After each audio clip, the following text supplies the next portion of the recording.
ऐसा दो आशीष के गुरुवर, फिर ये दर्श तुम्हारा हो। ऐसा दो आशीष के गुरुवर, फिर ये दर्श तुम्हारा हो। जब भी दर्श हो मेरे गुरुवर, सिर पर हाथ तुम्हारा हो। बोलो पंच परमेष्टि भगवान की जय। 1008 श्री आदिनाथ भगवान की जय। अंतिम तीर्थेश भगवान महावीर स्वामी की जय। आचार्य भगवान गुरुवर श्री विशुद्ध सागर जी महाराज की जय। मुनि श्री सुप्रभ सागर जी महाराज की जय। मुनि श्री प्रणत सागर जी महाराज की जय। जय जन बंधु, आप हम यहाँ उपस्थित हुए हैं लोकप्रिय कार्यक्रम सम्यक समाधान के लिए। प्रतिदिन की भांति यह कार्यक्रम देश विदेश के लोग श्रावकगण जो अपने मन में उठने वाले विकल्प लेके यहाँ पहुँचते हैं, यह ऑनलाइन व्हाट्सएप के द्वारा हम तक पहुँचाते हैं। उन विकल्पों का, समीचीन विकल्पों का सम्यक समाधान प्रदान करते हैं। और सम्यक समाधान प्रदाता मुनि श्री सुप्रभ सागर जी महाराज जी अपनी ओजस्वी वाणी से हम सभी को कृतार्थ करते हुए हमारे मन में उठने वाले जो जिज्ञासाएं, जो विकल्प है, उन विकल्पों का सम्यक समाधान हम सभी को देते हैं। शुरू करते हैं आज के इस सम्यक समाधान की बेला को मुनि श्री के चरणों में कोटिशा नमोस्तु करते हुए मुनि श्री प्रणत सागर जी महाराज से यह निवेदन करते हैं कि हे स्वामी, आप इस कार्यक्रम को संचालित करते हुए गति प्रदान करें। नमोस्तु नमोस्तु नमोस्तु। महाराज ओम नमः सिद्धेभ्य। कीर्त्या महत्या भुवि वर्धमानं त्वं वर्धमानं स्तुतिगोचरत्वं निनीसमास्मो वैमद्वीरम् विशीर्ण दोषाश्रय पाशबन्धं विशीर्ण दोषाश्रय पाशबन्धं। पंच परमेष्टि भगवान की, परम पूज्य आचार्य भगवंत गुरुवर विशुद्ध सागर जी मुनि महाराज जी की, परम पूज्य मुनि श्री सुप्रभ सागर जी महाराज जी की।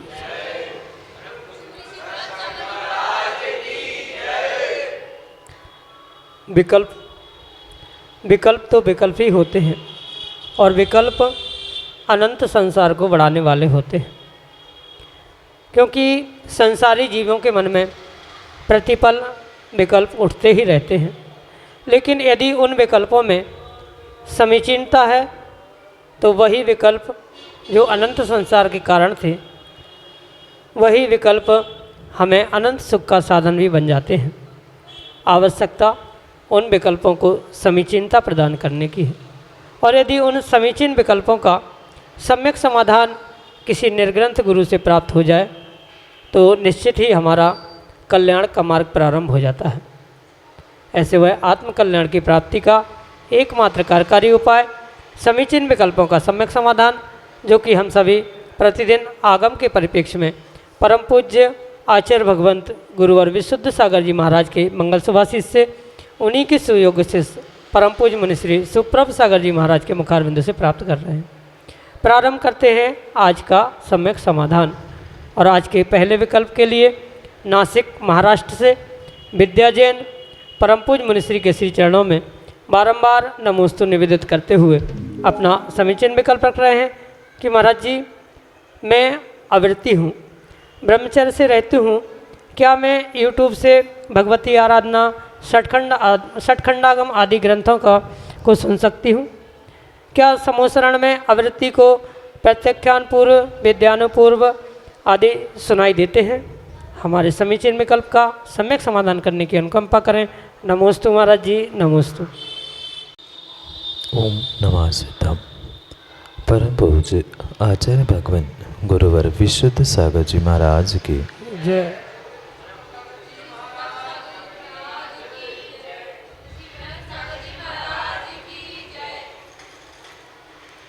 समोचरण की देशना, जो कि भगवान के दिव्य ध्वनि स्वरूप होती है, उसका और वर्तमान में जो जीव उनकी वाणी को परोक्ष रूप से ग्रहण कर रहा है, उसमें जमीन आसमान का अंतर है। समोच्चारण की व्यवस्था, समोच्चारण में सुनाई देने वाली दिव्य ध्वनि और वर्तमान में उसको ग्रहण करने की जो व्यवस्था है, वह परिपूर्ण रूप से भिन्न रूप है। इसलिए किसी भी प्रकार से समोच्चारण को वर्तमान के परिप्रेक्ष्य में तुलनात्मक रूप से देखते हुए ये समझने की या वर्तमान में निषेध किए गए उन ग्रंथों के विषय में विकल्प करने की आवश्यकता नहीं। जब आगम ग्रंथों में स्पष्ट रूप से सिद्धांत ग्रंथों को किसी महिला को पढ़ने का निषेध है, तो वह चाहे प्रत्यक्ष रूप से या परोक्ष रूप से मोबाइल आदि के माध्यम से भी क्यों न हो, उसका ग्रहण नहीं किया जा सकता। और विशेष करके जब वह आवृत्ति आदि उन गुणस्थानों में है, तो वह विशेष करके उन ग्रंथों की, उस आगम के सिद्धांतों की मर्यादा रखना बहुत बहुत आवश्यक ही नहीं, अपितु अनिवार्य। रही बात भगवती आराधना जैसे ग्रंथों की, तो भगवती आराधना, मरण कंडिका, ये ग्रंथ सिद्धांत ग्रंथ नहीं है। आप इन ग्रंथों का तो स्वाध्याय प्रत्यक्ष और परोक्ष रूप से कर सकते, उसमें किसी भी प्रकार का विकल्प नहीं है। वो तो एक द्रव्यानुयोग का ग्रंथ है, समाधि संलेखना का एक सच्चा मार्ग बताने वाले वे भगवती आराधना, मरण कंडिका जैसे ग्रंथ है, तो उसका तो स्वाध्याय आप यूट्यूब, मोबाइल आदि के माध्यम से कर सकते हैं, उसमें दोष नहीं है। पर जो षटखंडागम ग्रंथ है, चूँकि वह आगम का सिद्धांत ग्रंथ कहा जाता है, और ऐसे सिद्धांत ग्रंथों को वर्तमान के काल में किसी भी महिला को स्त्री पर्याय में सुनने, पढ़ने आदि के लिए निषिद्ध कहा गया है, तो उसकी मर्यादा का वैसा परिपूर्ण रूप से प्रतिपालन करना बहुत आवश्यक, अनिवार्य है। इसलिए उस षटखंडागम जैसे सिद्धांत ग्रंथों का निषेध है, वहाँ पर किसी भी प्रकार से मरण कंडिका, भगवती आराधना, समय सार आदि आदि सामान्य ग्रंथों का निषेध नहीं है। जहाँ सिद्धांत हुआ करते हैं, जैसे षटखंडागम आदि है, उनका निषेध है। अन्य सामान्य ग्रंथों का विषय वहाँ पर निषेध रूप है ही नहीं है। इसलिए आप यूट्यूब आदि के माध्यम से उनको, यानी कि भगवती आराधना, मरण कंडिका जैसे ग्रंथों का तो अध्ययन कर सकते, सुन सकते हैं, पर षटखंडागम को ना करें, वे ही आपके लिए उत्कृष्ट है। भले ही समोच्चारण में क्या होता था, क्या नहीं होता है, ये वह विषय वर्तमान में किसी भी प्रकार से लागू नहीं होता है। वहाँ तो जो भगवान की वाणी है, वह तो ओंकार ध्वनि रूप खीरती है, और व्यक्ति अपनी अपनी क्षयोक्षम की योग्यता के अनुसार ही उस दिव्य ध्वनि को, ओंकार ध्वनि को अपनी भाषा में, अपनी क्षमता से, अपने क्षयोक्षम के हिसाब से ही ग्रहण करता है। पूरा द्वादशांग सभी को सुनाई दे, सभी ग्रहण करे, ये भी आवश्यक नहीं होता है। जिसकी जितनी शक्ति, जिसका जितना क्षयोक्षम होता है, व्यक्ति उतना उतना ही उसको ही ग्रहण करता है, अपने अपनी भाषा में और अपने अपने तरीके से। यही समझते हुए हमें ये विकल्प करने की आवश्यकता नहीं कि तो वहाँ विद्यानुवाद पूर्व या वहाँ सिद्धांत थे, वहाँ भले ही भगवान की दिव्य ध्वनि में सब कुछ घिरा था, पर व्यक्ति अपने क्षयोक्षम से हिसाब से ही उसे ग्रहण करता है। इसलिए इसका विकल्प ना करते हुए आप भगवती आराधना जैसे सामान्य ग्रंथों को मोबाइल आदि के माध्यम से सुन पढ़ सकते हैं, पर सिद्धांत ग्रंथ रूपी षटखंडागम जैसे ग्रंथों का अध्ययन आप नहीं करें। यही आपके लिए उत्कृष्ट कार्य है और यही आपके लिए सम्यक समाधान। अगले समीचीन विकल्प के लिए टीकमगढ़ मध्य प्रदेश से हमारे सामने हैं पंडित श्रीनंदन जैन अपने समीचीन विकल्प के साथ। परम पूज मुनीषी सुप्पल सागर जी महाराज, प्रणव सागर जी महाराज के चरणों में कोटि कोटि नमोस्तु। महाराज श्री, मेरा इस समीचीन विकल्प है, मैंने पढ़ा है और आचार्यों ने भी बताया है कि हमारे हृदय के पास एक अष्टदल कमल होता है। तो मुनिश्री, वह कौन से कर्मों का अष्टदल कमल होता है? कर्म 3 प्रकार के कहे हैं, द्रव्य कर्म, भाव कर्म और नो कर्म। और केवली भगवान के मन नहीं होता है, तो क्या केवली भगवान का के वो कमल भी मिट जाता है क्या? यही मेरा विकल्प है।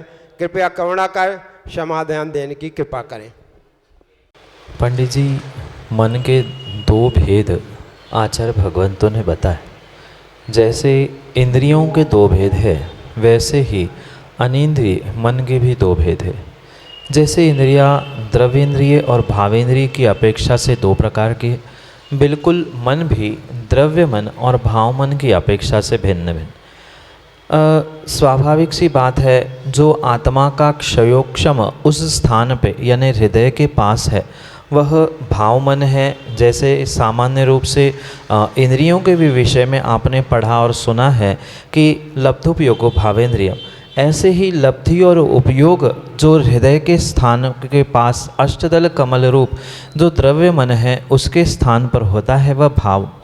और जो साक्षात पुद्गल वर्गणाओं से बना हुआ होता है वह द्रव्य मन होता है। जैसे हम द्रव्य इंद्रियों के विषय में समझते हैं, वैसे ही द्रव्य मन और भाव मन दोनों भिन्न भिन्न विषय। भाव मन तो साक्षात आत्मा का उपयोग रूप परिणमन है और द्रव्य मन है वह पौद्गलिक होने के निमित्त से उसे पुद्गल वर्गणाओं से ही प्राप्त हुआ है, ऐसा स्वीकार करने की आवश्यकता। मात्र स्वीकार ही नहीं करना अपितु उन कर्मों की अपेक्षा से भी समझना होगा। क्योंकि जो 3 प्रकार के कर्मों का आप व्याख्यान कर रहे थे या उदाहरण दे रहे थे, वहाँ पर द्रव्य कर्म और भाव कर्म ये परिपूर्ण रूप से भिन्न है। जो 8 कर्म हैं ज्ञानावरणी दर्शनावरणी आदि रूप, मात्र वे 8 ही कर्म द्रव्य कर्म कहलाते हैं, अन्य कोई भी नहीं। हाँ, उनकी जो उत्तर प्रकृतियाँ है वो 148 आदि हो सकती है, पर वे उतने ही द्रव्य कर्म हैं, उससे अधिक 8 कर्मों से अधिक द्रव्य कर्म नहीं। और भाव कर्म भी आपने पढ़ा सुना होगा कि जो उस कर्म के निमित्त से जो आश्रय बंध के लिए कारण बनने वाले जीव के जो भाव है वह जीव के भावों को ही भाव कर्म कहा है। तो द्रव्य कर्म और भाव कर्म से तो द्रव्य मन बनने वाला नहीं है। इसलिए जैसे इंद्रिया शरीर आदि उस 9 कर्म वर्गणाओं से बनती है, बिल्कुल वह द्रव्य मन भी 9 कर्म वर्गणाओं से ही बनता है। पर ये भी अवश्य समझे कि आज का कोई भी वैज्ञानिक उसे खोजने का प्रयास करे उसे वह मिलने वाला नहीं है। जैसे कि ये इंद्रिया है, हृदय है, जो हृदय के पास ही वह अष्टदल कमल कहा जाता है, वह इतना सूक्ष्म है, भले ही पौद्गलिक है, 9 कर्म वर्गणाओं से बना है, पर वह अत्यंत सूक्ष्म होने के कारण से किसी भी वर्तमान के मशीन या किसी भी वैज्ञानिक के दृष्टिगोचर वो होने वाला नहीं है। इसलिए वर्तमान में उसे व्यक्ति कोई विशेष रूप से पकड़ नहीं पा रहा। बाकी जो सामान्य इंद्रियां है वो सामान्य इंद्रियां तो 9 कर्म वर्गणाओं से ही न बनी हुई है, पर फिर भी वह स्थूल रूप से होने से वह फिर भी ग्राह्य है। पर मन सूक्ष्म होने से वे किसी भी इंद्रिय या अन्य किसी मशीन आदि से ग्रहण करने योग्य नहीं है, पर फिर भी वह द्रव्य मन 9 कर्म वर्गणाओं से ही बना है। ये आगम के प्रमाण के साथ हमें आज्ञा सम्यक का प्रतिपालन करते हुए उसे स्वीकार करना। रही बात केवली भगवान के मन के निमित्त से, केवली भगवान के भी जो 2 भेद हमने समझे हैं, संयोग केवली और अयोग केवली, उनकी अपेक्षा से इसका भिन्न भिन्न व्याख्यान भी समझना। जो संयोग केवली भगवान होते हैं उनका अभी योगों का पूर्ण रूप से निरोध नहीं हुआ है। भले ही किसी भी प्रकार से उन्होंने 13वां गुणस्थान प्राप्त कर लिया है 4 घातिया कर्मों का नाश करते हुए, पर उन द्रव्य कर्म भाव कर्मों से वह मन का संबंध नहीं है। मन वहाँ पर नहीं है, ये भी परम सत्य है, पर कौन सा मन नहीं है? वहाँ पर भाव मन का अभाव है। जो द्रव्य योग है वह चाहे मन वचन और काय, ये जो 3 योग कहे गए हैं, पूर्ण योगों का निरोध वहाँ पर नहीं हुआ है। जो ये कहा जाता है कि तीर्थंकर भगवान को या 13वें गुणस्थान वर्ती जीवों को मन का अभाव हो गया, तो मन जो भाव मन योग था उसका अभाव है, द्रव्य योगों का किसी भी प्रकार से वहाँ अभाव हुआ ही नहीं है। पूर्ण रूप से द्रव्य योग का अभाव करते हुए वह 14वें गुणस्थान में पहुँचते हैं और अयोग केवली होते हुए वह सिद्ध अवस्था को प्राप्त होते हैं। इसलिए वहाँ पर व्यवस्था इस प्रकार से समझनी होगी कि द्रव्य मन की सत्ता वहाँ पर भी है, पर वहाँ उपयोग और लब्धि ना होने के कारण से, भाव मन का अभाव होने के कारण से उनको यहाँ वह ऐसा कहा जाता है कि मन नहीं है पर फिर भी द्रव्य योग का अभाव नहीं हुआ है, और वह सूक्ष्म होने के कारण से ही दिखता नहीं है, पकड़ में नहीं आता, ग्राह्य नहीं है, पर 9 कर्म वर्गणाओं से ही वह बना है। अंतर इतना है, शेष इंद्रिया स्थूल है और मन सूक्ष्म होने से अग्राह्य है। यही आपके लिए सम्यक समाधान। अगले समीचीन विकल्प के लिए सागर मध्य प्रदेश से हमारे सामने है मोहित जैन अपने समीचीन विकल्प के साथ। नमोस्तु भगवन, नमोस्तु भगवन, नमोस्तु भगवन। भगवन, महावीर भगवान की चर्या हमने साक्षात तो नहीं देखी, तो भगवान मेरा समीचीन विकल्प यह है कि भगवान महावीर की चर्या कैसी थी, कैसे उनका आहार होता था, कैसे विहार होता था। मेरे समीचीन विकल्प का सम्यक समाधान करने की कृपा करें। नमोस्तु भगवन, नमोस्तु भगवन।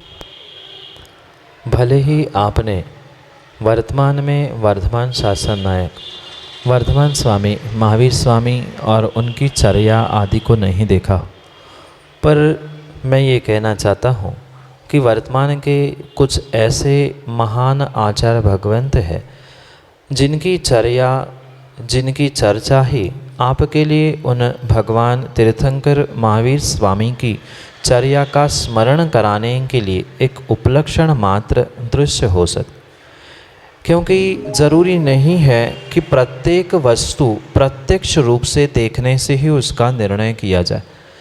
जैसे कि आपके पिता के पिता के पिता के पिता जो है वे भले ही आपके सामने नहीं हैं, वे दिखने में काले गोरे लंबे चौड़े कैसे थे उसका आपके पास कोई बोध नहीं है, आपने साक्षात प्रत्यक्ष उनको बिल्कुल नहीं देखा, पर फिर भी जैसे आपके पिता के पिता के पिता यानी आपके दादा के पिता जैसे बताते हैं कि उनके पिताजी कैसे थे, वैसे ही उन्होंने आपके पिता को समझाया और आपके पिता ने उनके बारे में आपको कहा।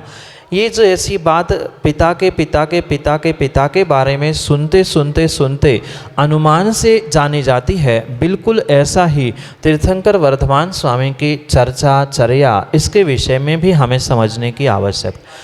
भले ही प्रत्यक्ष रूप से हम भगवान को वर्तमान में पंचम काल में देख नहीं पा रहे हैं, पर उनकी जो चर्या, उनकी जो चर्चा है, जो पूर्वाचार्यों ने आगम ग्रंथों में लिखी है, उन आगम ग्रंथों में लिखी हुई उनकी चर्चा, उनका व्यक्तित्व, उनका कृतित्व आदि आदि के निमित्त से हम परोक्ष रूप से भले ही उनको समझ ले, और कुछ अंशों में अगर उनकी उस चर्या को ही देखना है तो आचार्य भगवान विशुद्ध सागर जैसे महान धरती के देवताओं की चर्या और उनकी चर्चा सुन ले तो कुछ अंशों में हमें वह अनुभूति हो सकती है कि भले ही प्रत्यक्ष रूप से हमने वर्धमान स्वामी को नहीं देखा, उनकी चर्या आदि भी नहीं देखी, पर ऐसे महान आचार्य भगवंतों की चर्चा और चर्या, उनके प्रवचन, उनकी प्रत्येक क्रिया को देखते हुए ये हम अनुभव कर सकते हैं कि पंचम काल में इतने महान आचार्य भगवंत हुआ करते हैं, तो कहीं ना कहीं फिर जब पंचम काल की ये उत्कृष्ट चर्या हो सकती है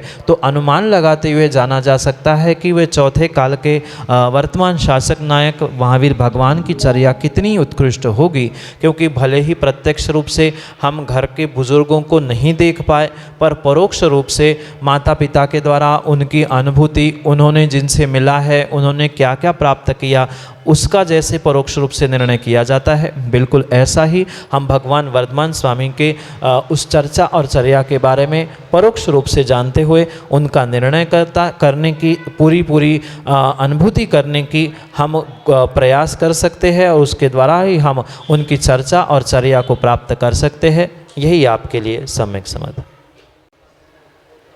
अंतरा जैन सागर मध्य प्रदेश से अगले समीचीन विकल्प के साथ हमारे सामने। के चरणों में बारंबार नमोस्तु नमोस्तु नमोस्तु। मेरा यह समीचीन विकल्प है कि किसी भी विकल्प को समीचीन किस प्रकार बनाया जाता है, अर्थात समीचीन का अर्थ क्या होता है। नमोस्तु महाराज। विकल्प तो विकल्प हुआ करता है, और वह विकल्प अगर किसी भी प्रकार से सम्यक दर्शन के साथ होता है तो उस विकल्प को हम समीचीन विकल्प कह सकते। जिस प्रश्न में, जिस विकल्प में समीचीनता यानी योग्यता है, सम्यक दर्शन या सम्यक श्रद्धा जिसमें झलकती है, वही वास्तव में समीचीन विकल्प के रूप में हुआ कर। कुछ ऐसे विकल्प और कुछ ऐसे प्रश्न होते हैं जिसे कहा जाता है वर्तमान की सामान्य भाषा में, जिसके कोई हाथ पैर नहीं है, जिसका कोई भी प्रश्न का आधार नहीं है, जिसे सामान्य रूप से और भी कहा जाता है कि बिल्कुल बेहुदा प्रश्न है, बेहुदा विकल्प है। तो इनसे हटते हुए जो एक समीचीनता यानी सम्यक प्रकार से अपनी बात को प्रस्तुत करने का जो प्रकार है, उसे ही समीचीन विकल्प या समीचीनता कही जा सकती है। स्वाभाविक सी बात है, हर व्यक्ति के भीतर कहीं ना कहीं विकल्प आते हैं, प्रश्न आते हैं, ऐसा क्यों नहीं, पर मात्र विकल्प आना ही समीचीन विकल्प के लिए आवश्यक नहीं है। पर जो उड़पटांग बातें हैं, उड़पटांग प्रश्नों को छोड़कर जिसका कोई आगम में आधार हो, जिसका फल जीवन में कुछ सुधार रूप हो, या जिस विकल्प को जीवन में प्राप्त करने के उपरांत हमारा जीवन कुछ सम्यक मार्ग पर बढ़ सके, मोक्ष मार्ग पर बढ़ सके, जिन प्रश्नों से हमारे सम्यक दर्शन में वृद्धि हो, हमारी देवशास्त्र गुरु के प्रति श्रद्धा वृद्धिंगत हो, ऐसे वह विकल्प समीचीन विकल्प होते हैं। अन्यथा यद्वा तद्वा प्रश्न पूछना, जिन प्रश्नों को पूछकर परस्पर में वैमनस्य बड़े लड़ाई हो, ये कभी भी समीचीनता को देने वाले नहीं है। जिसका सम्यक समाधान होता है वही वास्तव में समीचीन विकल्प होते हैं। यही आपके लिए सम्यक समाधान। ताराचंद जैन, टीकमगढ़, मध्य प्रदेश से अगले समीचीन विकल्प के साथ हमारे सामने। गुरुदेव नमस्तु नमस्तु नमस्तु। गुरुदेव, मेरा प्रश्न यह है कि हल्दी और अदरक दोनों गड़ंत हैं, ज़मीन में ही होते हैं, पर इनके लिए व्यक्ति गड़ंत ना मान करके उपयोग में लेते हैं। दादाजी, हल्दी और अदरक गड़ंत होने से किसी भी प्रकार से खाने योग्य नहीं है, जब तक वह अपनी आर्द्रता को या गीलेपने को लेकर है। सभी गड़ंत जमीन में उगते हैं, मात्र इतने ही कारण से वह अभक्ष नहीं है, अपितु उनकी अवस्था विशेष को देखने के साथ वह समय समय पर बदलने की अपेक्षा आदि को लेते हुए हल्दी, गड़ंत और अदरक जैसे सामग्री का प्रयोग सामान्य रूप से करने में आता है, देखने में आता है।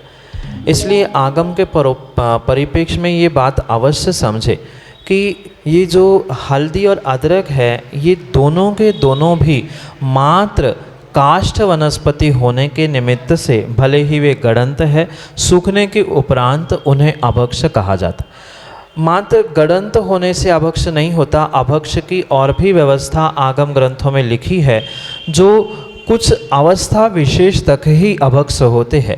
जैसे कि कुछ वनस्पति के फल है, सब्जियां है, वह जब पेड़ पे लगती है, उस शुरू की अवस्था में, यानी जब वह ताज़ी होती है या बहुत छोटे आकार की होती है, तब तो वह परिपूर्ण रूप से अभक्ष होती है। पर जैसे ही कुछ समय बीतता है, वह अपने सामान्य रूप से सामान्य आकार को प्राप्त करती है। जैसे कि छोटी छोटी अमियाँ होती है, वे प्रारंभिक अवस्था में अभक्ष होती है, वही अपने पूर्ण विकास को, पूर्ण आकार को प्राप्त होती है, वही भक्ष हो जाती है। जैसे गिलकी, लौकी, ये जब बहुत मुलायम होती है तब वह उसे अभक्ष कहा जाता है, और वही कुछ समय उपरांत जब उसके बीज मोटे हो जाते, खाल मोटी हो जाती है, वही भक्ष के रूप में स्वीकार की जाती है। बिल्कुल ऐसे ही गड़ंत के विषय में हमें समझने की आवश्यकता है कि ये जो गड़ंत है, ये काष्ठ वनस्पति के रूप में आते हैं। जैसे हल्दी और अदरक को सुखाने के बाद आपने देखा होगा, हल्दी के भी छोटे छोटे टुकड़े होते हैं और लकड़ी रूप रूप होते हैं और सौंठ के भी वह बारीक बारीक लकड़ी के रेशा जैसे होते। इसलिए सभी गणंतों में इन दो प्रकार के ही गणंत को सूखने के बाद स्वीकार किया गया है। पर दादा ये अवश्य ध्यान रखें, इसका मतलब ये नहीं है कि वर्तमान के लोग ये सोचे और ये समझे कि फिर आलू को भी सुखा के खाया जा सकता है, प्याज को भी सुखा के खाया जा सकता है। ऐसा कतई संभव नहीं है। आप आलू प्याज को सुखा के देख लेना, वे मात्र श्रिंक होते हैं, सिकुड़ जाते हैं, पर उनकी लकड़ी नहीं बनती। पर वहीं पर हल्दी और सौंठ ऐसी वस्तु है जो सूखने के बाद लकड़ी के रूप में परिवर्तित होती है, और जो लकड़ी बनती है वह उस समय पर अभक्ष्य नहीं होती। अगर उस हल्दी को और अदरक को गीली अवस्था में खाया है, जैसे ज़मीन से निकाला और ताज़ी ताज़ी वह हरी रूप ही उसे ग्रहण कर रहे हैं, तो वह गणंत है, अभक्ष्य है। पर उसको व्यवस्थित रूप से सुखाया है, पीसा है, तो वह हल्दी और सौंठ बनती है, और वह हल्दी और सौंठ किसी भी प्रकार से अभक्ष्य नहीं है। जबकि अदरक और गीली हल्दी ये अभक्ष्य है, वह ताजी गणंत होने से, पर बाद में वह परिवर्तित होकर काष्ठ वनस्पति होने से मात्र इन दोनों को ही सूखने के बाद ग्रहण करने के लिए आचार्य भगवंतों ने आज्ञा दी है, पर गीली अवस्था में वह ग्रहण नहीं की जाती। यही आपके लिए सम्यक समाधान। अगले समीचीन विकल्प के लिए टीकमगढ़ मध्य प्रदेश से हमारे सामने है रश्मि जैन अपने समीचीन विकल्प के साथ। महाराज श्री ने आज सुबह प्रवचन में बताया था कि मेरा जन्म मिथ्यात्व के साथ हुआ है, तो मुझे मिथ्यात्व का अर्थ समझना है कि ये क्या सभी का जन्म मिथ्यात्व के साथ हुआ है। माँ, ये कर्णानुयोग का सिद्धांत है कि पंचम काल में जो भी मनुष्य गति को प्राप्त करता है वह नियम से और नियम से मिथ्यात्व के साथ ही जन्म लेता है। और विशेष करके पंचम काल में बनने वाले मनुष्यों के लिए तो स्पष्ट रूप से आचार्य भगवान निर्देशित करते हैं कि जितने जितने जीव मनुष्य बनते हैं पंचम काल में विशेष करके वह मिथ्यात्व के साथ ही जन्म लेते हैं। किसी भी काल में मनुष्य गति से पुनः मनुष्य गति में ही अगर जन्म लिया जा रहा है तो वो भी मिथ्यात्व के साथ ही हुआ करता है। इसलिए ये अवश्य समझे कि ये कर्णानुयोग के सिद्धांत है। तो जितने भी वर्तमान में जीव है, मनुष्य है, वे सभी जन्म के समय में मिथ्या दृष्टि ही थे। कुछ जीवों ने 8 वर्ष अंतर मुहूर्त उपरांत पुरुषार्थ करते हुए उस मिथ्यात्व को विगलित करते हुए सम्यक प्राप्त करने का पुरुषार्थ किया, जिसके कारण से वे वर्तमान में सम्यक दृष्टि बनते हुए जैसे सुबह आपने सुना था वैसे ही रत्नत्रय आदि को प्राप्त करते हुए अपने मोक्ष मार्ग को प्रशस्त करते हैं। पर हर कोई व्यक्ति करता ही है सम्यक को प्राप्त, ये अनिवार्य नहीं है। पर कुछ जो विशेष पुण्यात्मा होते हैं, भव्य जीव होते हैं, वे पुरुषार्थ करते हुए पंचम काल में भी सम्यक दर्शन को प्रकट करने की शक्ति रखते हैं। पर 8 वर्ष अंतर मुहूर्त तक वे मिथ्या दृष्टि ही होते हैं। ये कर्णानुयोग का सिद्धांत है, और कर्णानुयोग के सिद्धांत के ऊपर किसी का भी प्रश्न विकल्प नहीं चलता। ऐसा सिद्धांत है जो सच्चे देव शास्त्र गुरु आदि को नहीं मानता, उस पर श्रद्धा नहीं करता, या कुदेव कुगुरु कुशास्त्र पर श्रद्धा करता है, उनको मानता है, उसे ही मिथ्यात्व कहा। मात्र इतना ही मिथ्यात्व नहीं, अपितु बहुत सारा मिथ्यात्व का व्याख्यान है, पर अल्प समय में उसे समझाना संभव नहीं। सामान्य रूप से सच्चे देवशास्त्र गुरु से विपरीत श्रद्धा, तत्वों से अश्रद्धा, इसे ही मिथ्यात्व कहा। और पंचम काल में जन्मा हुआ मनुष्य 8 वर्ष अंतर मुहूर्त तक मिथ्यात्व के साथ ही रहेगा। जीव ने 8 वर्ष अंतर मुहूर्त बाद अगर सम्यक पुरुषार्थ किया तो वह सम्यक दृष्टि बनकर रत्नत्रय आदि प्राप्त करते हुए या अवृत्ति सम्यक दृष्टि आदि बनते हुए, अणुवृत्ति आदि बनते हुए अपने जीवन को बदलने का पुरुषार्थ कर सकता है। यही आपके लिए सम्यक समझ। जय जन बंधु, आप हम सभी लाभ ले रहे थे लोकप्रिय कार्यक्रम सम्यक समाधान का। प्रतिदिन की भांति 5:13 पे YouTube चैनल सुपर वॉच के माध्यम से सम्यक समाधान यह कार्यक्रम प्रसारित होता है।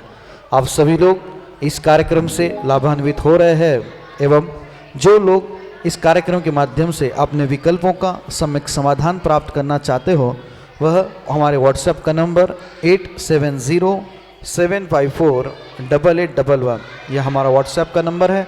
आप इस पे audio message text message, video message के माध्यम से अपने विकल्प हम तक पहुंचा सकते हो।